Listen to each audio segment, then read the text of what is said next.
ओडिशा कुहाଯାଉଥିବା गुजरात सुरत रे पालित होउछि ओडिशार दंडनाच। भगता माने मुंडरे खटुली, कांधरे चंपापर और हाथ में गौरी बेत सहित मयूरपुच्छ धारण करी खाली पादरे बुलुछंती सुरत सहरर विभिन्न गली। मानसिकधारीଙ୍କ घर आगरे रुद्रकाळीଙ୍କ पूजा आराधना पूर्वक प्रचार करुछंती हर गौरीଙ୍କ महात्म्य। मध्याह्न भोगता बा दंडुआ माने ततला बाली गड़ी धूलीदंड लभुवा बेले अपराह्न जलदंड और संध्यारे ग्रहण करिथांती अग्निदंड। ढोल झांझ घंटार निनाद सहित करा जायथाय ईश्वरଙ୍କ उपासना। रात्र उजागर रही पालिथांती व्रत पालन। मनोरंजन पाई अभिनयर व्यवस्था होइथाय। ओडिशा बाहरे गंजामर एभली दंडनाचर प्रथम परिकल्पना करथिले बड़ आगुल गाँवर स्वर्गत लक्ष्मण करण। लक्ष्मणଙ୍କ नेतृत्व में सेठारे मुक्तेश्वर काली मंदिर निर्माण कराजिबा सहित आयोजित हेउछि दंडयात्रा। सुरत रे जो मांगर दंडयात्रा आरंभ होइछि ये ओडिशार अनुगामी। एठारे दीर्घ 35 वर्ष हैला मंदिर आमे माग जाक करी बनैलु। गोटे छोटिया मंदिर बनाइथिला। एहा बड़ आगुल मो पितृतुल्य गुरु लक्ष्मण करण अनुसरण रे होइथिला। तांको साहित्य रे मो थिली एवं मोर कमिटी बृंद मंदिर सभ्य एमाने मध्ये जड़ित थिले। सेमानक माध्यम रे गोटे छोटिया मंदिर तैयार कलु। छोटिया मंदिर किछि दिन परे ताको भांगी पुणी एक भव्य मंदिर निर्माण करागला, जे कि आज पूरा सुरत छाड़ी पूरा गुजरात रे मध्य प्रसिद्ध लाभ कला। सुरत बमरोली रोड रे जो दंड यात्रा होगी कम से 30-35 वर्ष है चलुची। गोटे बड़ आगुल लक्ष्मण कर्ण आग थे मुख्य लोक ही तापर आमर दंड यात्रा चलती।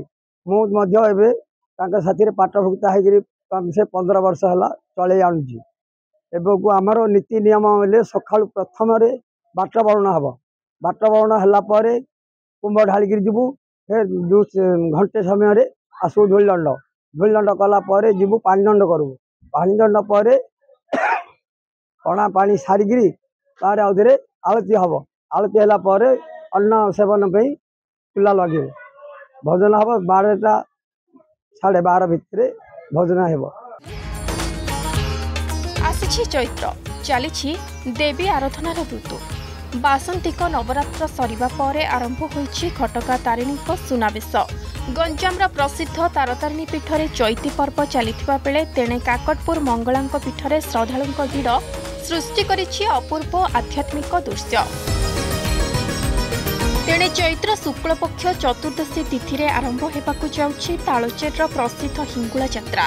सारा देश में देवी पूजनर महोत्सव देखा मिलुवा बेले ओडिशार गाँ गंडारे एबे चलिछि दंडयात्रा। हविष पालन पूर्वक दंडुआ माने खाली पादरे गाँ को गाँ बुली प्रचार करुछंती रुद्रकाळीଙ୍କ महात्म्य। एबे दंडयात्रा आउ केवल ओडिशा रे सीमित होई रही नाही। जेउठी अधिक संख्यक ओडिया बास और बसती गढ़ी अछंती सेठारे समस्त रीतिनीति और परंपरा को अतुट रखी आयोजित होउछि दंडयात्रा। मिनी ओडिशा कुहाଯାଉଥିବା सुरत रे पालित होउछि दंडनाट परंपरा। सुरतर ओडिया बसती गुड़िकरे भक्त और श्रद्धालु अपूर्व उत्साह सहित दंडकाळीଙ୍କ व्रत प्रति मनोजुक करिसंती। मोर तो मानसिक थिला मुक्तेश्वर महाकाली मंदिर रे 5 वर्ष जीवा मोर 4 वर्ष पूर्ण है। मु गाँ तो जाई पानी ये रोज से गाँ जाई पानी। सुरत मुक्तेश्वर महाकाली मंदिर जाऊँ मोर 4 वर्ष मानसिक पूर्ण होगा। वर्ष बाकी अच्छी जावाई मुझे जाऊँगी मार महिमार कि जना पड़नी आम देखिए आम जिन गाँव जिन दंड पान दंड धूलदंड अग्निदंड जी भांगा सब ये से दंड पान दंड मांगा आमती किसी कष्ट भी नागुन कि जना भी पड़नी। आमर मेन जे मुक्तेश्वर महाकाली मंदिर रही शिवराम सार ताके पाटरंडुआ राजबाप मेन पाटरंडुआ परिपाटरंडुआ भगवान भाई आम सब मिसिकी आम 20-25-30 लोक भुक्ता मैंने 30 भुक्ता होमें माँ को पूरा सुरत रे चल चल चल चल बुली बुली आम ये करूशार गंजाम दंडनाट आम गाँव को न जापर असुविधा ये करुँ। ये मानसिक भी सुरत रही थी और बहुत भल लगुच बहुत खुशी लगुच। घरे सब पूरा खुशी ये अच्छी पूरा बहुत खुशी लगुच। पूरा बहुत भल लगुच कि माँ निज प्रांगण को आसवे से बहुत खुशी लगुच पूरा बहुत भल लगुच। धर्मीय विश्वास और समृद्ध संस्कृति ओडिशा बाहर ओडिशावासी को भाईचारार रजुरे बांधि रखिबारे सक्षम होइछि। यात्रा पालन जरिया बढ़ी सेमानक संपर्क और पारस्परिक सहयोग। गुजरात सूरत राकेश कुमार पाढ़ी रिपोर्ट अर्गस।